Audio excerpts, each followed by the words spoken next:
My people, when Emeka's secret woman came with a baby, his life scattered like dry leaves in the wind. Mama Grace was behind it. She was tightening the rope slowly, and Emeka did not even know. But listen to me, the worst was yet to come, because a man who beats his wife and mocks her mother will one day face fire greater than his own. Let me tell you what happened next. When the woman entered Emeka's house, she dropped her bag and placed the baby on the chair. "This child is yours," she shouted. "You think you can play with me? You think you can hide forever? I will not suffer alone. Your wife will know everything today." Emeka panicked. He tried to shut her up, but she pushed him away. Neighbors gathered, whispering and pointing. That same evening, words spread through the whole village. Emeka had a child outside marriage. Ngozi heard it. Her heart broke again. She wept in her mother's arm. "Mama, how can one man bring me so much pain?" Mama Grace rubbed her back gently. "Cry, my child, but don't worry. The tears you cry now are the water that will wash him away." The next morning, Ngozi packed her bag. Emeka tried to stop. "Where are you going?" "You are my wife," he begged. Ngozi turned, her eyes swollen from crying, her voice trembling but strong. "No, Emeka, I am not your wife anymore. A husband protects, but you tried to kill me. A husband loves, but you gave your love to another woman.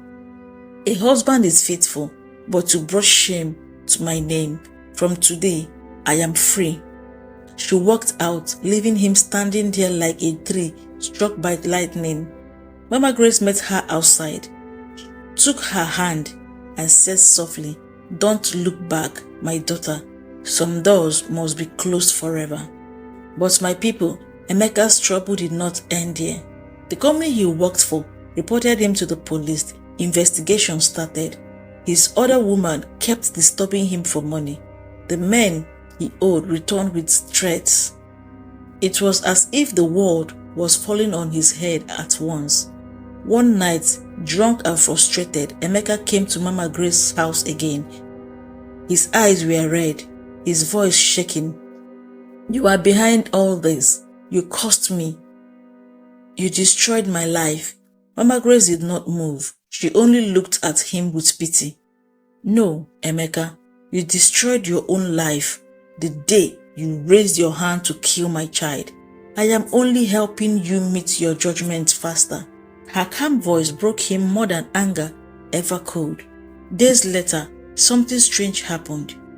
The market caught fire. Many shops were burnt, including Emeka's. Everything he had left went up in smoke. People whispered, "Is this ordinary, or is there a hand behind it?" Emeka accused Mama Grace again, but this time she did not deny, and she did not agree.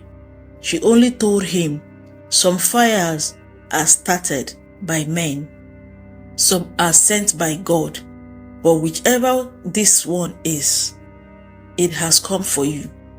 The village was divided. Some pitied Emeka, others said he deserved every pain. Ngozi, though heartbroken, still felt fear.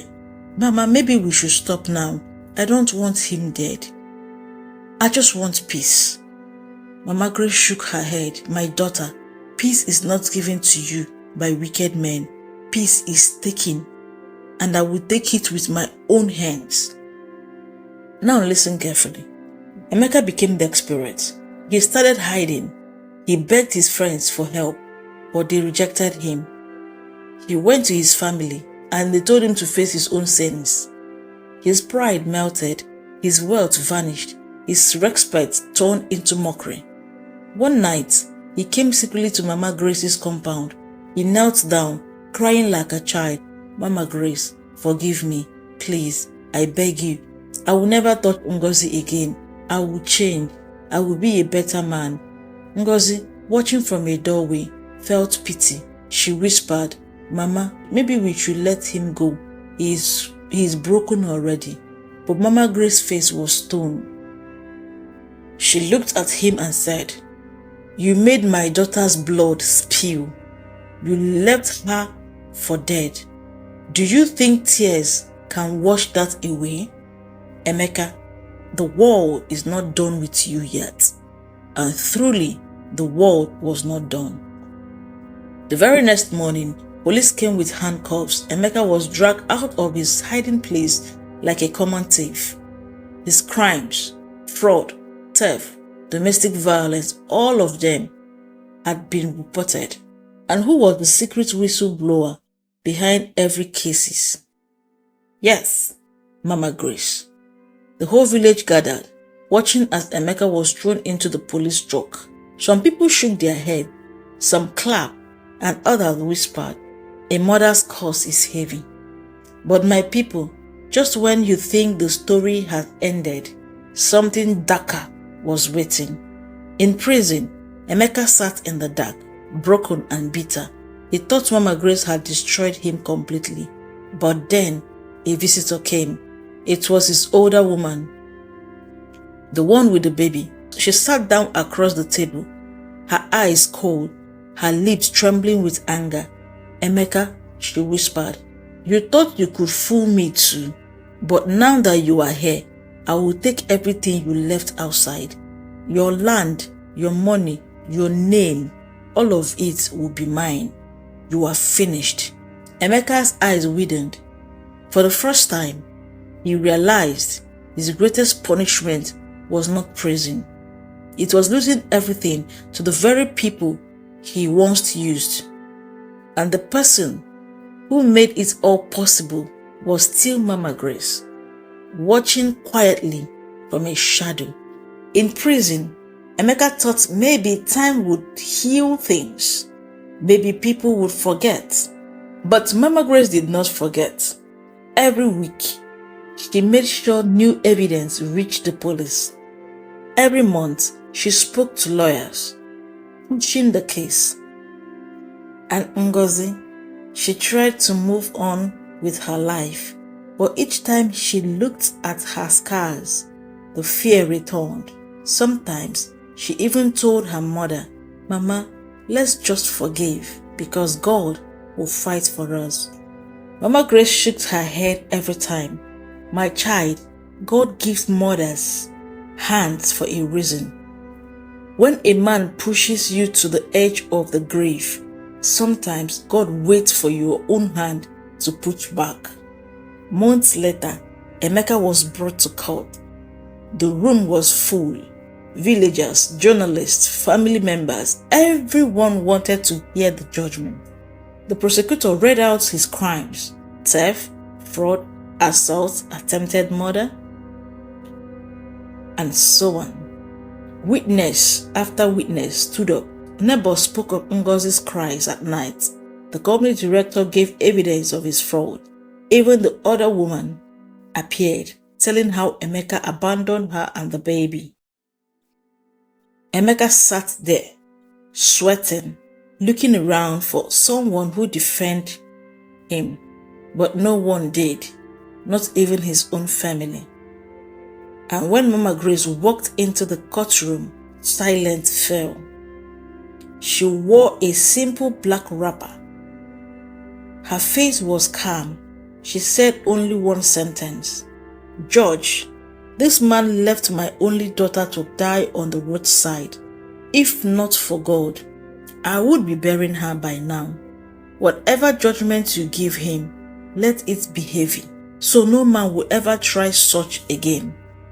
The judge nodded. The gavel fell. "Emeka, you are hereby sentenced to 20 years in prison." The whole room gasped. Emeka collapsed, crying like a baby.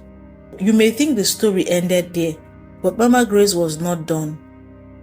She knew Emeka still had one thing left: his family land in the village, the only property that tied his name to respect. Through careful whispers, Mama Grace made sure his other woman gained control of it. She convinced the woman to sell it cheaply to strangers. By the time Emeka heard from prison, the land was gone forever. He beat the prison walls with his fists, screaming, "My life is finished. My name is nothing." And in her small house, Mama Grace whispered to herself, "Now you know the pain of losing everything. Now you feel a mother's tears." One rainy evening, years later, Mama Grace was sitting outside her house, peeling cassava. A young boy ran up to her. "Mama, someone is calling you at the roadside." When she went out, she saw a teenage boy standing there, holding a small bag. His eyes were sharp. His face carried pain. "Mama Grace," the boy asked. "Yes, my son. Who are you?" "I am Emeka's child, the one from the city woman. My mother is dead. They told me you are the reason my father is in prison. They told me you destroyed his life. Now I have come to ask you, why?" Mama Grace's hands froze. For the first time, her heart shook. This was the innocent blood, the child who did not ask to be born, now standing before her like a ghost from her revenge. Mama Grace took the boy inside, gave him food, and listened to his story. He had suffered moving from one relative to another. People mocked him as the prisoner's son. As she watched him eat hungrily, tears filled her eyes. For the first time, she wondered, had her revenge gone too far? Ngozi entered, saw the boy, and gasped, "Mama, this is Emeka's son." The boy looked up. His eyes were full of anger. "One day, I will free my father, and I will make those who destroyed him pay." The words cut Mama Grace like a knife. She saw herself in him, the same fire of revenge, the same pain of loss. That night, Mama Grace could not sleep. She sat by the fire, whispering to himself, "I fought for my daughter. I gave back pain for pain. But in the end, revenge is a fire. It burns not only the enemy, but also the children yet to come." She decided to take the boy in, raise him with love, and protect him from the same path of anger. Because, she said, if I leave him in bitterness, the cycle will never end. Ngozi wept silently, hugging her mother. "Mama, you are strong. You saved me. But maybe this time, let love end the story." Meanwhile, in the prison, Emeka sat alone, broken. He heard rumors that his son was now living with Mama Grace. At first, anger boiled in him, but later he bowed his head and wept.